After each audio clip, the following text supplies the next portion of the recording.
اس نے کچھ بھی نہ کہا۔ اس کا گھوڑا وہیں کہیں آوارہ پھر رہا تھا۔ خالد رضی اللہ عنہ نے اپنے سواروں سے کہا کہ عقیدر کے گھوڑے کو پکڑ لائیں۔ سوار گھوڑے کو پکڑ لائے۔ خالد رضی اللہ عنہ نے عقیدر کو گھوڑے پر سوار کیا اور تبوک واپسی کا حکم دیا۔ تبوک پہنچ کر خالد رضی اللہ عنہ نے عقیدر بن مالک کو رسول خدا صلی اللہ علیہ وآلہ وسلم کے حضور پیش کیا۔ آپ صلی اللہ علیہ وآلہ وسلم نے اس کے آگے اپنی شرطیں رکھی، لیکن ایسی شرط کا اشارہ تک نہ کیا کہ وہ اسلام قبول کر لے۔ اس کے ساتھ مہمانوں جیسا سلوک کیا گیا، اس پر کوئی خوف طاری نہ کیا گیا۔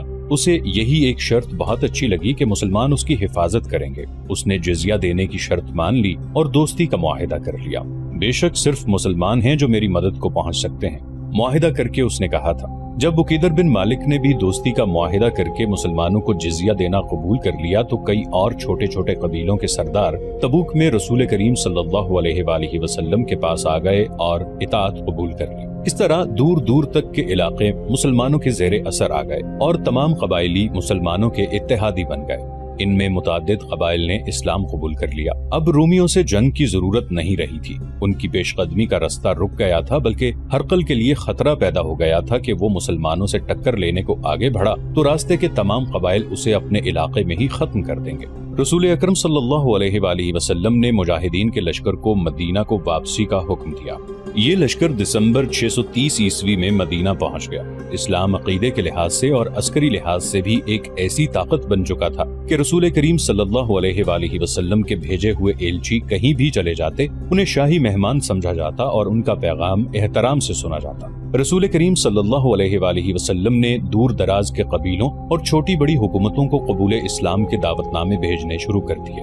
ان میں بعض سردار سرکش، خود سر اور کم فہم تھے۔ ان کی طرف رسول کریم صلی اللہ علیہ وآلہ وسلم کا پیغام اس قسم کا ہوتا تھا کہ قبول اسلام کی بجائے اگر وہ اپنی جنگی طاقت آزمانا چاہتے ہیں تو آزما لیں، اور یہ سوچ لیں کہ شکست کی صورت میں انہیں مسلمانوں کا مکمل طور پر مطیع ہونا پڑے گا اور ان کی کوئی شرط قبول نہیں کی جائے گی۔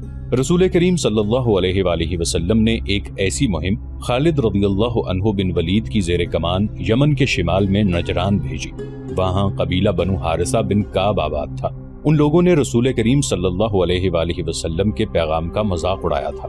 خالد رضی اللہ عنہ مجاہدین کے ایک سوار دستے کو، جس کی تعداد 400 تھی، ساتھ لے کر جولائی 631 عیسوی میں یمن کو روانہ ہوئے۔ مشہور مورخ ابن حشام نے لکھا ہے کہ رسول اللہ صلی اللہ علیہ وآلہ وسلم سے خالد رضی اللہ عنہ نے کہا تھا کہ انہیں حملے کے لیے نہیں بھیجا جا رہا بلکہ وہ پیغام لے کر جا رہے ہیں۔ چونکہ بنو حارثہ سرکش ذہنیت کی وجہ سے کسی خوش فہمی میں مبتلا ہیں، اس لیے خالد رضی اللہ عنہ انہیں 3 بار کہیں کہ وہ اسلام قبول کر لیں۔ اگر وہ سرکشی سے باز نہ آئیں اور خونریزی کو پسند کریں تو انہیں خونریزی کے لیے للکارا جائے۔ خالد رضی اللہ عنہ جس جارحانہ انداز سے وہاں پہنچے اور جس انداز سے انہوں نے بنو حارثہ بن کعب کو قبول اسلام کی دعوت دی، اس نے مطلوبہ اثر دکھایا۔ اس قبیلے نے بلا ہیرو حجت اسلام قبول کر لیا۔ خالد رضی اللہ عنہ واپس آنے کی بجائے وہیں رکے رہے اور انہیں اسلام کے اصول اور ارکان سمجھاتے رہے۔ خالد رضی اللہ عنہ بن ولید، جنہیں تاریخ نے فن حرب و ضرب کا ماہر اور صف اول کا سالار تسلیم کیا ہے، نجران میں 6 مہینے مبلغ اور معلم بنے رہے۔ انہوں نے جب دیکھا کہ اسلام ان لوگوں کے دلوں میں اتر گیا ہے تو خالد رضی اللہ عنہ جنوری 632 عیسوی میں واپس آ گئے۔ ان کے ساتھ بنو حارثہ کے چند ایک سرکردہ افراد تھے جنہوں نے رسول کریم صلی اللہ علیہ وآلہ وسلم کے دست مبارک پر بیعت کی۔ رسول خدا صلی اللہ علیہ وآلہ وسلم نے ان میں ایک کو امیر مقرر کیا۔ اسلام کے دشمنوں نے جب دیکھا کہ مسلمانوں کو میدان جنگ میں شکست دینا ممکن نہیں رہا اور یہ بھی دیکھا کہ اسلام لوگوں کے دلوں میں اتر گیا ہے، تو انہوں نے اسلام کو نقصان پہنچانے کا ایک اور طریقہ اختیار کیا۔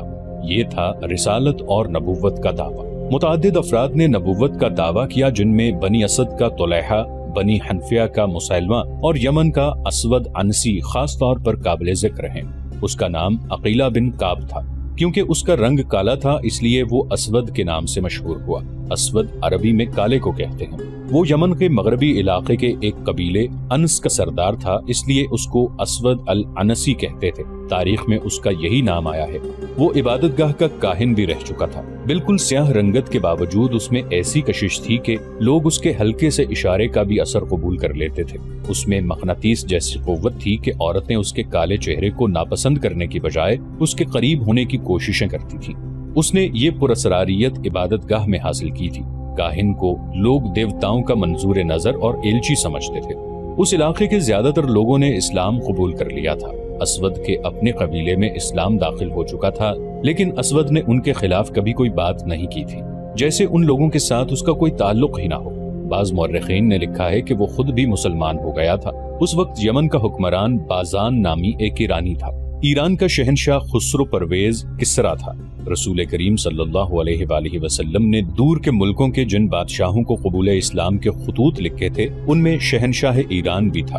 اسے خط دینے کے لیے رسول اللہ صلی اللہ علیہ وآلہ وسلم نے عبداللہ بن حذافہ کو بھیجا تھا۔ عبداللہ رضی اللہ عنہ نے خسرو پرویز کے دربار میں اسے خط دیا۔ اس نے خط کسی اور کو دے کر کہا کہ اسے اس کا ترجمہ سنایا جائے۔ اسے جب خط اس کی زبان میں سنایا گیا تو وہ آگ بگولا ہو گیا۔ اس نے غصے سے باولا ہو کر خط کو بری طرح پھاڑ کر اس کے پرزے پھینک دیے اور عبداللہ رضی اللہ عنہ بن حذافہ کو دربار سے نکال دیا۔ عبداللہ رضی اللہ عنہ اتنی دور کی مسافت سے آئے اور رسول اللہ صلی اللہ علیہ وآلہ وسلم کے حضور بتایا کہ شہنشاہ ایران نے خط پھاڑ ڈالا ہے۔ خسرو پرویز کا غصہ خط پھاڑنے سے ٹھنڈا نہیں ہوا تھا۔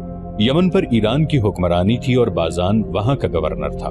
شہنشاہ ایران نے اپنے گورنر بازان کو خط بھیجا کہ حجاز میں محمد نام کا ایک آدمی ہے جس نے نبوت کا دعویٰ کر رکھا ہے۔ اس نے لکھا کہ رسول کریم صلی اللہ علیہ وآلہ وسلم کو زندہ پکڑ کر یا آپ صلی اللہ علیہ وآلہ وسلم کا نعوذ باللہ سر کاٹ کر اس کے دربار ایران میں پیش کیا جائے۔ بازان نے یہ خط اپنے 2 آدمیوں کو دے کر مدینہ بھیج دیا۔ مورخوں میں اختلاف پایا جاتا ہے۔ بعض لکھتے ہیں کہ بازان نے ان آدمیوں کو رسول اللہ صلی اللہ علیہ وآلہ وسلم کو پکڑ لانے یا قتل کر کے آپ صلی اللہ علیہ وآلہ وسلم کا سر لانے کے لیے بھیجا تھا، اور کچھ مورخوں نے لکھا ہے کہ بازان نے اسلام تو قبول نہیں کیا تھا، لیکن وہ حضور صلی اللہ علیہ وآلہ وسلم سے اتنا متاثر تھا کہ آپ صلی اللہ علیہ وآلہ وسلم کو اپنے شہنشاہ کے ارادے سے خبردار کرنا چاہتا تھا۔ بہرحال مورخ اس واقعے پر متفق ہیں کہ بازان کے بھیجے ہوئے 2 آدمی رسول اللہ صلی اللہ علیہ وآلہ وسلم کے یہاں گئے تھے، اور خسرو پرویز نے جو خط بازان کو لکھا تھا وہ آپ صلی اللہ علیہ وآلہ وسلم کے حضور پیش کیا تھا۔ رسول خدا صلی اللہ علیہ وآلہ وسلم نے خط دیکھا اور آپ صلی اللہ علیہ وآلہ وسلم نے مسکرا کر کہا کہ شہنشاہ ایران گزشتہ رات اپنے بیٹے شیرویہ کے ہاتھوں قتل ہو گیا ہے، اور آج صبح سے ایران کا شہنشاہ شیرویہ ہے۔ گزشتہ رات کے قتل کی خبر مدینہ میں اتنی جلدی کیسے پہنچ گئی؟ بازان کے ایک آدمی نے پوچھا اور کہنے لگا، کیا یہ ہمارے شہنشاہ کی توہین نہیں کہ یہ غلط خبر پھیلا دی جائے کہ اسے اس کے بیٹے نے قتل کر دیا ہے؟ مجھے میرے اللہ نے بتایا ہے۔ رسول کریم صلی اللہ علیہ وآلہ وسلم نے فرمایا، جاؤ بازان کو بتا دو کہ اس کا شہنشاہ اب خسرو نہیں شیرویہ ہے۔ رسول خدا صلی اللہ علیہ وآلہ وسلم کو یہ خبر بذریعہ الہام ملی تھی۔ بازان کے آدمی واپس گئے اور اسے بتایا کہ رسول اللہ صلی اللہ علیہ وآلہ وسلم نے کیا کہا ہے۔ 3-4 دنوں کے بعد بازان کو اپنے نئے شہنشاہ شیرویہ کا خط ملا۔ اس میں تحریر تھا کہ خسرو پرویز کو فلاں رات ختم کر دیا گیا ہے۔ یہ وہی رات تھی جو حضور صلی اللہ علیہ وآلہ وسلم نے بتائی تھی۔ کچھ دنوں بعد بازان کو رسول کریم صلی اللہ علیہ وآلہ وسلم کا خط ملا کہ وہ اسلام قبول کر لے۔ بازان پہلے ہی آپ صلی اللہ علیہ وآلہ وسلم سے متاثر تھا۔ الہام نے اسے اور زیادہ متاثر کیا۔ رسول اللہ صلی اللہ علیہ وآلہ وسلم نے اسے یہ بھی لکھا تھا کہ اسلام قبول کر لینے کی صورت میں وہ بدستور یمن کا حاکم رہے گا اور اس کی حکمرانی کا تحفظ مسلمانوں کی ذمہ داری ہوگی۔ بازان نے اسلام قبول کر لیا اور وہ حاکم یمن رہا۔ تھوڑے ہی عرصے بعد فوت ہو گیا۔ رسول کریم صلی اللہ علیہ وآلہ وسلم نے یمن کو کئی حصوں میں تقسیم کر دیا اور ہر حصے کا الگ حاکم مقرر کیا۔ بازان کا بیٹا جس کا نام شہر تھا، رسول کریم صلی اللہ علیہ وآلہ وسلم نے اسے صنعاء اور اس کے گرد و نواح کے علاقے کا حاکم بنایا۔ یہ خبر اڑی تھی کہ اسود انسی یمن کے علاقے مزجح میں چلا گیا ہے اور ایک غار میں رہتا ہے جس کا نام خبان ہے۔ اچانک یہ خبر ہوا کی طرح سارے یمن میں پھیل گئی کہ اسود غار سے نکل آیا ہے اور اسے خدا نے نبوت عطا کی ہے، اور اب وہ اسود انسی نہیں، رحمان الیمن ہے۔ خبر سنانے والے کسی شک کا اظہار نہیں کرتے تھے، بلکہ وہ مصدقہ خبر سناتے تھے کہ اسود کو نبوت مل گئی ہے۔ انہوں نے اسے نبی تسلیم کر لیا تھا۔ جا کر دیکھو، خبر سنانے والے کہتے پھرتے تھے، مزجح جا کر دیکھو، رحمان الیمن مردوں کو زندہ کرتا ہے، آگ کے شعلوں کو پھول بنا دیتا ہے۔ چلو لوگو چلو، اپنی روح کی نجات کے لیے چلو۔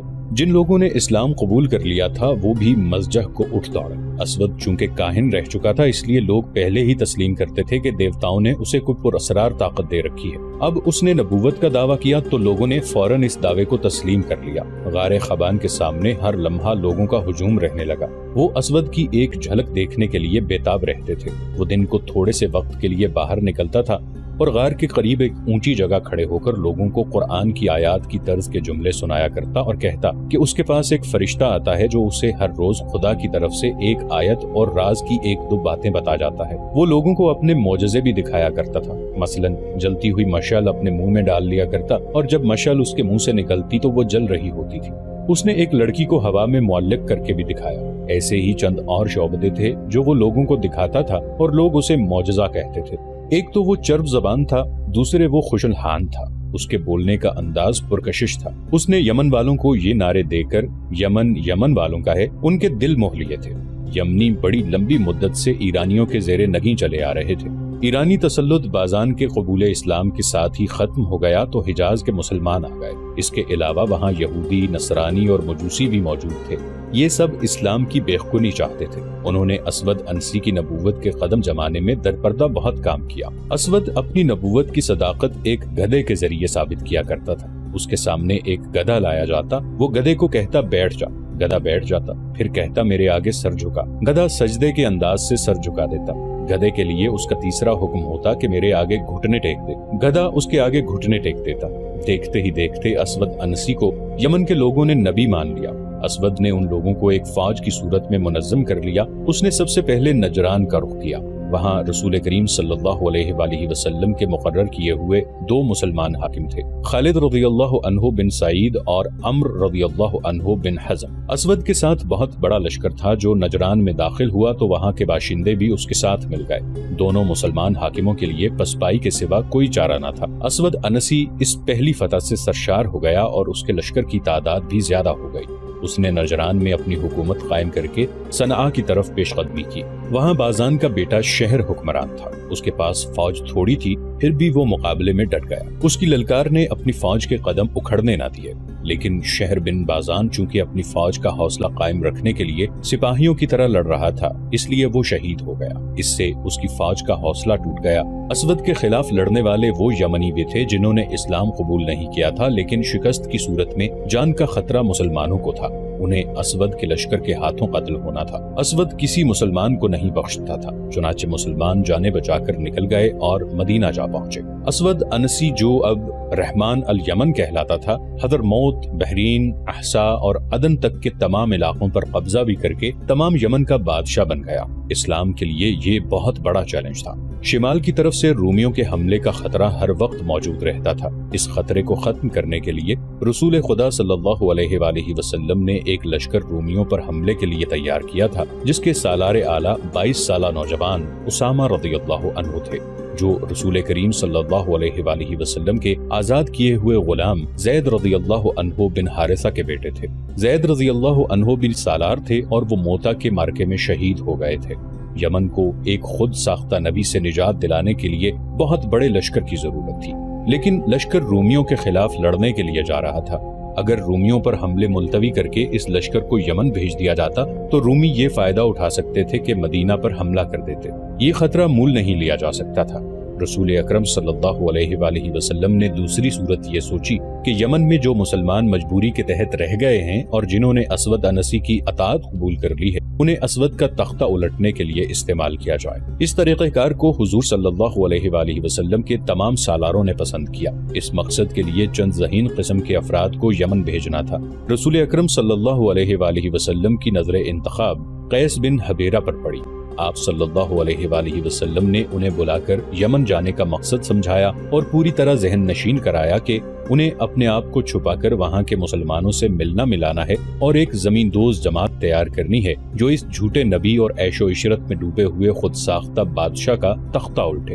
آپ صلی اللہ علیہ وآلہ وسلم نے قیس بن حبیرہ سے یہ بھی کہا کہ وہ مدینہ سے اپنی روانگی کو بھی خفیہ رکھیں اور یمن تک اس طرح پہنچیں کہ انہیں کوئی دیکھ نہ سکے۔ اس پرخطر مہم کو اور زیادہ مستحکم کرنے کے لیے رسول کریم صلی اللہ علیہ وآلہ وسلم نے دور بن یحنس کو ایک خط دے کر یہ کہا کہ یمن میں کچھ مسلمان سردار موجود ہیں جنہوں نے مجبوری کے تحت اسود کی اطاعت قبول کر لی ہے۔ یہ خط انہیں پڑھوا کر ضائع کر دینا ہے اور باقی کام قیس بن حبیرہ کریں گے۔ اسود انسی نے جب صنعاء پر حملہ کیا تو وہاں کے حاکم شہر بن بازان نے مقابلہ کیا، لیکن وہ شہید ہو گیا تھا۔ اس کی جوان سال بیوی جس کا نام آزاد تھا اسود کے ہاتھ چڑھ گئی۔ آزاد غیر معمولی طور پر حسین ایرانی عورت تھی۔ اس نے اسود کو قبول کرنے سے انکار کر دیا، لیکن اسود نے اسے جبرن اپنی بیوی بنا لیا تھا۔ آزاد اب اس شخص کی اسیر تھی جس سے وہ انتہا درجے کی نفرت کرتی تھی۔